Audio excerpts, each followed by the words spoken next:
Assalamualaikum warahmatullahi wabarakatuh. Anak-anakku, siswa-siswi SMK Waitasim Surabaya kelas 12 baik program keahlian multimedia AKL dan OTKP. Alhamdulillah kita masih ditakdirkan oleh Allah untuk bisa melanjutkan kegiatan pembelajaran tahun ini, tahun pelajaran 2020-2021 meskipun dengan sistem daring atau online. Namun mudah-mudahan kegiatan pembelajaran yang diselenggarakan dengan sistem daring ini tetap bisa maksimal, bisa memberikan manfaat untuk kita semuanya. Amin ya rabbal alamin. Anak-anakku, sebelum kegiatan pembelajaran dimulai, maka akan lebih baik kita awali terlebih dahulu kegiatan pembelajaran hari ini dengan membaca surah Al-Fatihah. Dengan harapan apa yang disampaikan nanti menjadi ilmu yang barakah, manfaat fid dini wad dunya wal akhirah.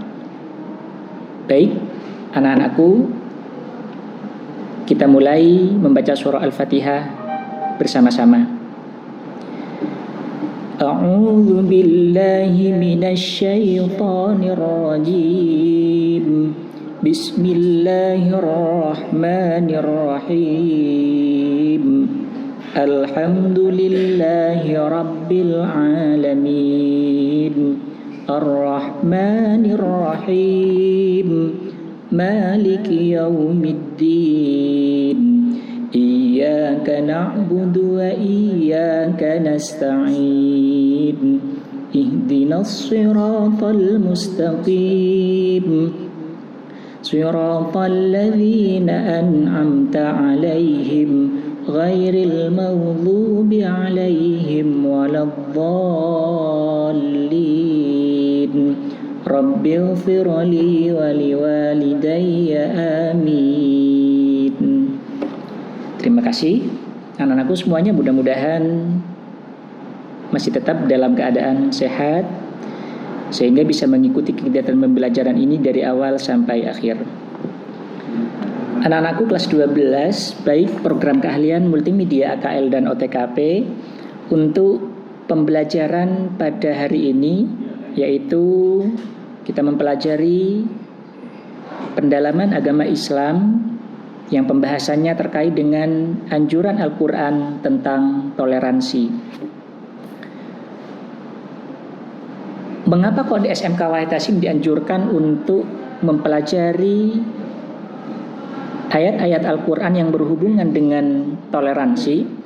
Hal ini sesuai dengan visi dan misi SMK Waitasim Surabaya, yang mana di dalam visi misi itu menyampaikan unggul di bidang iptek, cerdas, mandiri, berhaluan ahlus sunnah wal jamaah. Ahlus sunnah wal jamaah atau yang kita kenal dengan NU itu begitu sangat menganjurkan yang namanya at-tasamuh atau toleransi. Oleh karena itu, baik rasanya untuk disampaikan bahwasanya toleransi ini adalah seiring dengan visi dan misi SMK Waitasim Surabaya.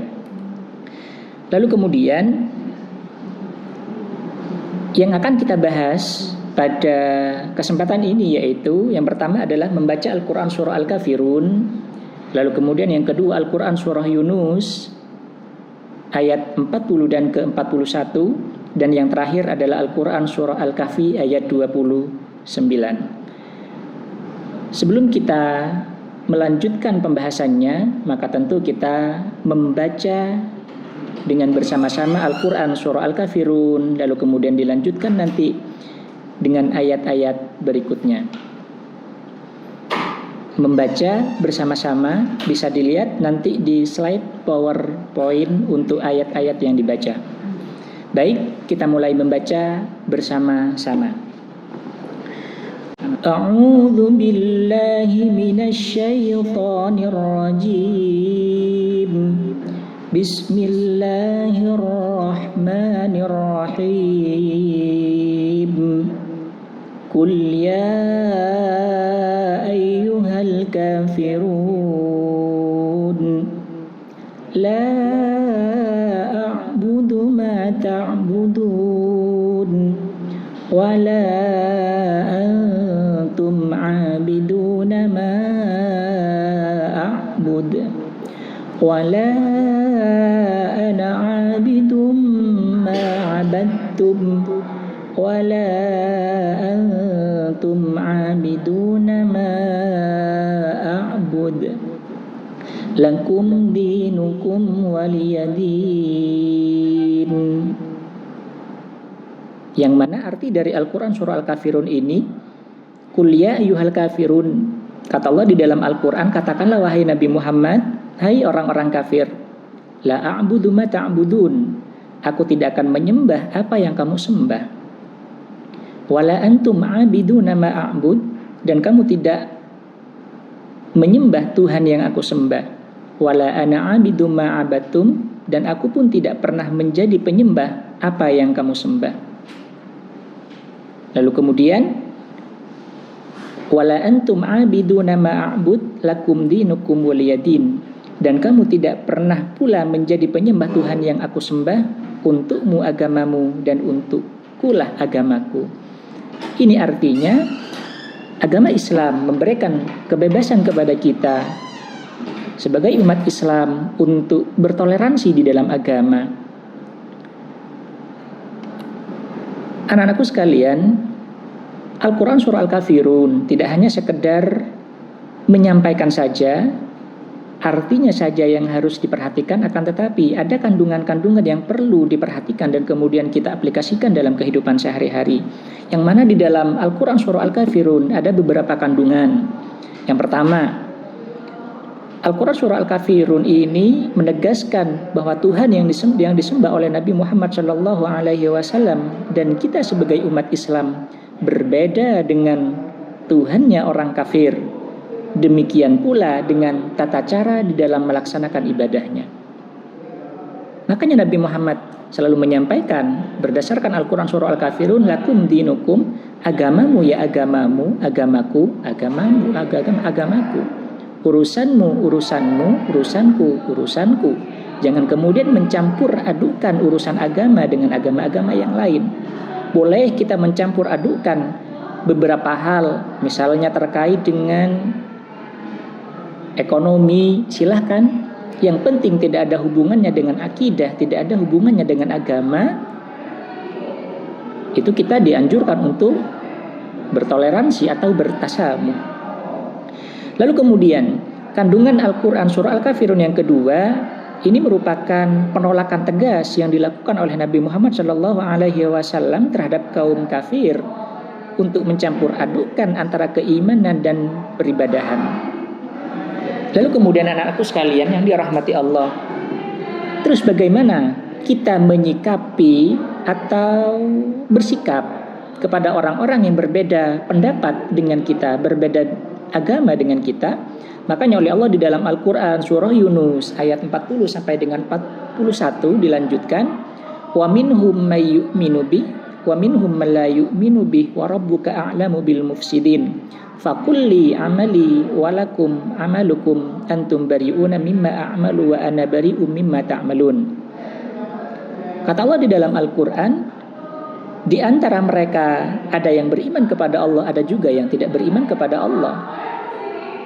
Maka Allah memberikan kebebasan, fakulli amali walakum amalukum, pekerjaanmu ya pekerjaanmu, pekerjaanku ya pekerjaanku. Artinya apa? Bebas bagi kita untuk memeluk agama apa yang dipercayai, dengan catatan jangan kemudian mencampur adukan satu agama dengan agama yang lain. Itu yang kemudian anjuran yang disampaikan oleh Allah terkait dengan sikap kita kepada orang yang berbeda pendapat dengan kita. Lalu kemudian Al-Quran surah Yunus yang barusan disampaikan juga memiliki kandungan. Kandungan yang pertama adalah umat manusia yang hidup setelah Rasulullah SAW diutus dibagi menjadi dua golongan. Jadi umat Nabi Muhammad itu dibagi menjadi dua.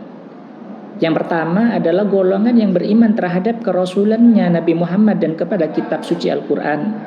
Lalu kemudian yang kedua, golongan yang mendustakan kenabiannya Nabi Muhammad dan menolak Al-Quran. Itu kandungan dari Al-Quran surah Yunus yang barusan disampaikan ayat 40 sampai dengan 41. Lalu kemudian bagaimana kita caranya menghadapi orang-orang yang mendustakan Al-Quran dan juga mendustakan Rasulullah SAW?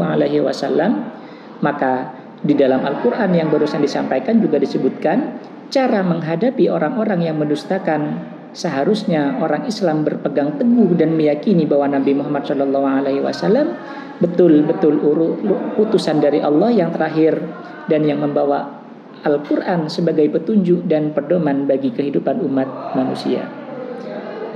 Anak-anakku sekalian yang dirahmati Allah, perlu diketahui bahwasanya kebenaran yang hakiki itu adalah datangnya dari Allah Subhanahu wa taala. Manusia sebagai individu memiliki kebebasan penuh untuk menentukan pilihan terhadap agama yang dianutnya. Manusia yang memilih agama yang salah, yang tidak berasal dari Allah dan mengandung unsur menyekutukan kepada Allah Subhanahu wa taala atau disebut dengan zalim, balasan bagi mereka adalah neraka jahanam. Oleh karena itu, marilah kita anut agama yang telah diresmikan oleh Allah, yang diakui kebenarannya oleh Allah, sebagaimana Allah sampaikan di dalam Al-Quran, wa raditu lakumul Islam madina. Aku relakan agama Islam sebagai agama yang benar. Akan tetapi kita sebagai umat Islam tidak boleh kemudian mencaci maki, mencemooh, lalu kemudian tidak memiliki sifat tasamuh atau toleransi kepada agama-agama yang lain selain agama Islam. Anak-anakku sekalian, kelas 12 yang dirahmati Allah, setelah selesai menyampaikan materi terkait dengan toleransi, maka yang terakhir ada evaluasi. Silahkan dibuka di slide terakhir, ada evaluasi. Insya Allah kalau sudah mendengarkan apa yang disampaikan tadi, bisa menjawab semua soal-soal yang ada di evaluasi ini.